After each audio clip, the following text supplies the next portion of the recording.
If the perceived value is greater than the cost, like if there's an enormous amount of really good information that I want and I value it because it's going to change my life, like the condition of the home prior to buying it, if that information is much greater than the cost, then it's going to be a good decision for your home buying. If it's kind of close, then there's something wrong with your business, your message, your brand, your marketing strategy. But if it's overwhelmingly valuable, and it costs them very little, then it's going to be a good decision for them. They will be willing to hand out cash. A good example is a rental car. The car that I choose, I'm assuming that the bigger car has more room, has better air conditioning, it's cleaner, it's more comfortable, it's safer, carry more stuff in it, the seats are more comfortable, kind of like the look of it, four-wheel drive. That's my perceived value. So I will rent that more expensive car because of the perceived value that I'm getting from that bigger car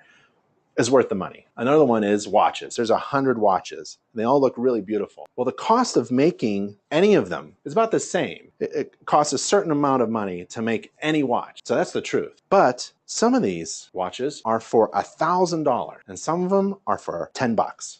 The difference is the perceived value of that watch. Those are pretty good examples about what you need to think about. You have to overwhelm your potential clients with the value of hiring you so that the cost of hiring you is minimal in comparison. This is my home inspection report. This is what I used to do.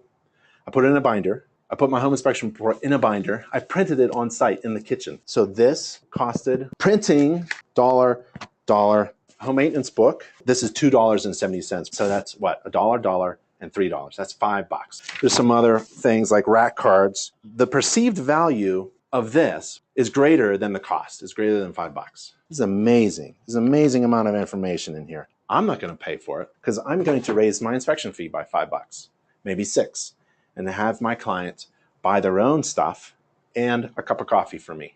Here's a field guide for home inspectors. I say, well, did it look like this? Did it look like this? Was the damage like this? The cost of this is $50 or $40. But the value, hiring an inspector who uses a field guide, is priceless. The cost of getting a customized home maintenance book, $2.70. The perceived value of this customized home maintenance book is much greater than the cost. And if that's true, then it's a good decision. Keep that in mind. Because your home